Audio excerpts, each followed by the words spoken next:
It sure seems like an internationally rampant thing to just accumulate and do and have as much as you can, and being frustrated in that process, again leads to the same kinds of stuff. Sure. And then, I like what you were saying before about feeling the feelings. That's one of the exercises that I had years ago when I was experimenting with therapy. Was the doctor would go, okay, this week I want you to feel anytime that you experience this joyful feeling, see where that is in your body. Yeah. What feels good? What is it that feels good in there? And conversely, when you're feeling anxious or what part of your body is it the same part? What's the difference?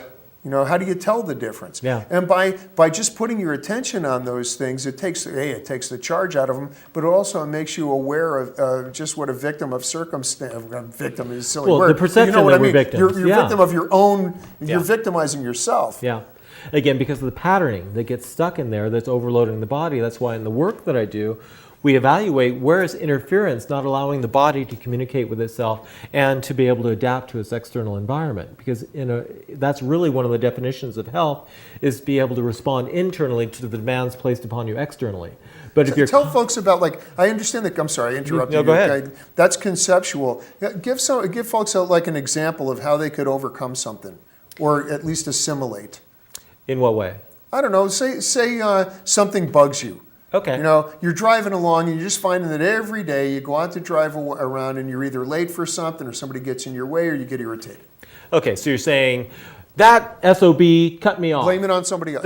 So yes. First off is you're putting it out there, that had control over me. So first is awareness, wait, I'm not a victim. I have a choice of how I want to respond. So the first step is awareness. The second step then would be forgiveness. I'm going to let that go. I'm going to cancel that and put it in a positive thought. I can look in this another way. Boy, I'm so thankful and grateful that I recognized that he was going to pull out in front of me and I was able to slow down and not get in an accident. So you change your conscious response to the activity. Perception. So part of that is letting go of what we were holding on to. We talk about it in 5 steps. Forgive the other person, allow the other person to forgive you, and to forgive yourself. And the next 2 steps are being thankful for the lesson learned. Because we forget that we're learning lessons here on how to respond positively to life. Because we create our own heaven and hells here right now. Depression would be an example of creating a hell. Joy, peace, fulfillment, that's living heaven right now. Well, that's ease, and then there's the dis-ease. Exactly, ease and then the dis-ease. So, starting to recognize that I can be grateful. What do most people, you have a choice every morning. You can get up and think, I'm so thankful and grateful it's morning.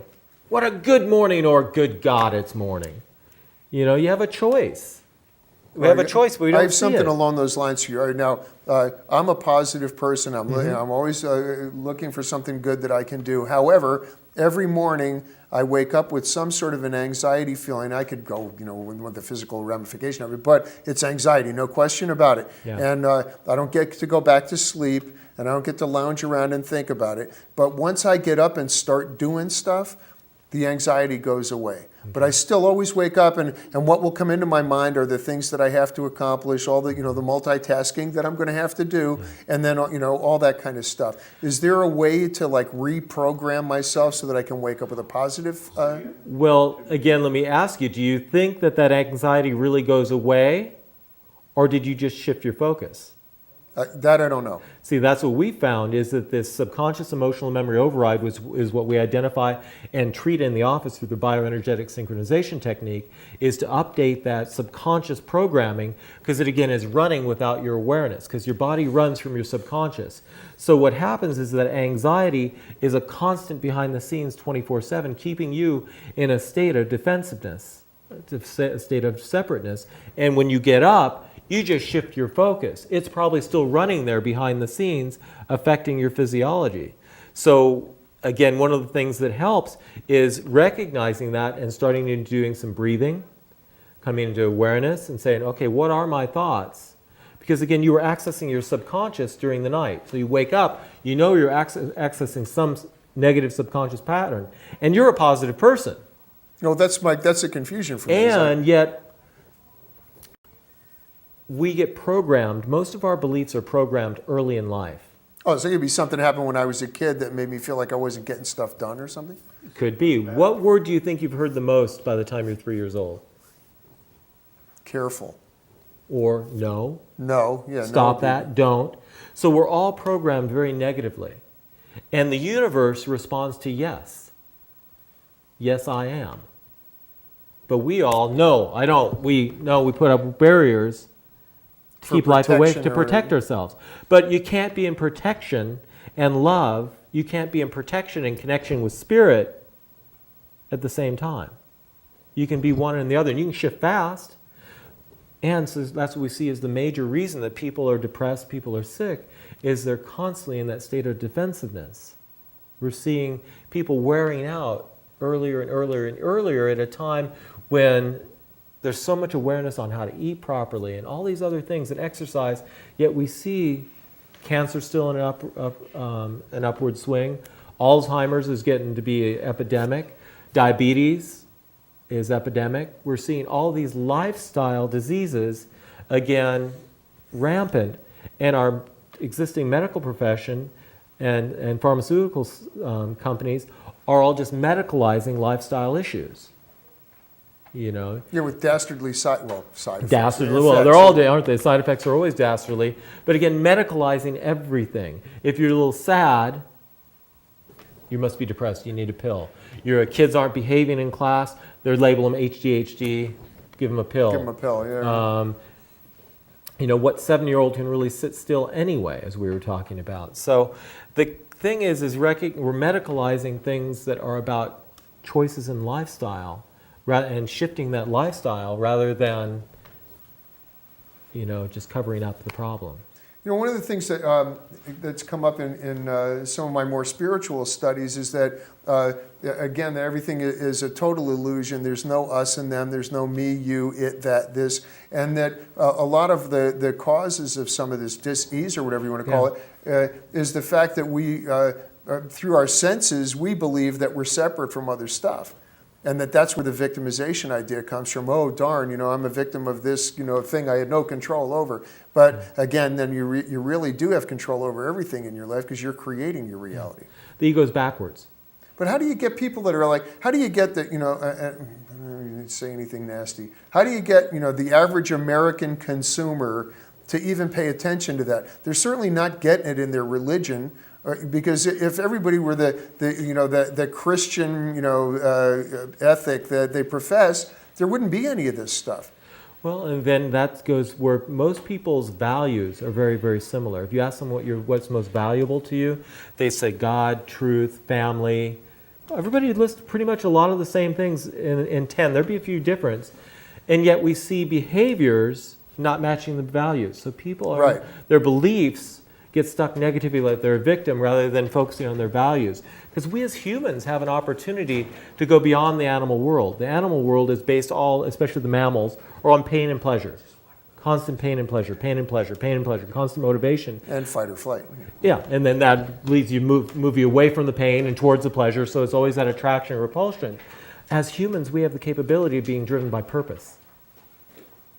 And yet most people are constantly driven by their senses rather than their sense of purpose. Hey, that was good. Better write that Comes out down. good sometimes. Well, so that's really amazing. The key. So we have a few minutes left. Could you get, you know, I know, well, we should mention first of all that you're going to be delving into all these issues and specifically depression and other mood disorders. Tuesday, June 10th, from 7 to 8:30 at your offices at the Vibrant Living Center, 1097 East Main Street, Suite G in Grass Valley. And you can phone Dr. Don's office at 530-271-5921 for directions and to reserve space. And you can also see all this information on www.livingvibrantly.com on the web. Now, we've talked about a lot of these different things for a really long time. I'm hoping that folks are paying attention to this and incorporating these kinds of, there's a lot of easy does it things you can do for yourself to improve your situation in life. Absolutely. You know, so why don't you tell the folks a couple of things, just like, you know, Well, one of the most important things when we're talking about being dispirited or disconnected from spirit, one of the simplest things we can do in the moment is just reconnect to breath. Because if you think about your breathing, it's inspiration, inspirited. Because usually when we're disconnected, we're stressed, what do? We stop breathing. Or we're breathing up in here. Tense up. We tighten, tense up, or we're breathing all up here in your shoulders, which again is triggering a physical fight or flight response. So reconnect with the breath, breathing down in the belly. Connect down in your belly again. Come out of your head, come into the body. One of the things that we teach is called a rhythmic breathing pattern, where you actually take a slow, deep inhale through the abdomen, through your nose, into the abdomen to a count of 4. Hold your breath for a count of 4. Exhale for a count of 4. Hold your breath out for a count of 4, and then continue that cycle, and it helps to stimulate a relaxation response. You know, there's so many things people can do. They can learn from yoga classes, all these types of things, but there's very simple things is coming back. First step is awareness. Second step is recognizing I have a choice. So breathing helps us to take that moment to pause, get quiet, and recognize I have a choice here. You're making your own conscious choice. As silly as it may sound, it's profound. Well, it's like with food. You make a choice, and you have complete control over what you put in your body till you swallow it. Then how the body's going to respond to it is totally out of your control. But you have to the point of swallowing, you have complete choice and complete control. You know, that's unfortunately we're down to a couple minutes, but that's an important factor is, you know, all the stimulants that we're given, like coffee is probably the major consumer thing on the planet.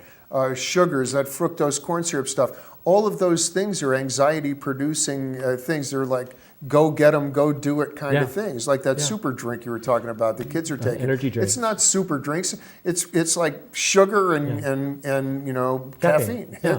You know? Water is a super drink. And the other part of it we talked about last time was around pH, was again, when you make your body too acidic because of eating it improperly, it creates irritability of the nervous system. And then you're feeling just anxious and irritable. Everything's overstimulated. You got to eat and you have to drink water and flush yourself. I forget, there's some ridiculous number. Ridiculous, it's not. But like 8 glasses of water a day or something? Easily. I don't know anybody that does that. It's so important, again, to flush your system. And you know, eating a diet that's, again, the ideal diet would be, as far as looking at more of a Western point of view, because there's other ways to look at it, would be the Mediterranean diet. That's high in fruits and vegetables, whole grains, olive oil, you know, very simple diet. And again, balancing the pH of the body by simple tests with pH paper that we've talked about before. Yeah, easy enough to do. It's easy enough. You can find more information about Dr. Don and his process at www.livingvibrantly.com. I'm feeling better already. I don't know about you. We said before we talked on the phone that we were going to talk about depression. It was going to be fun. Yeah, and so it is. It's always a pleasure to have you.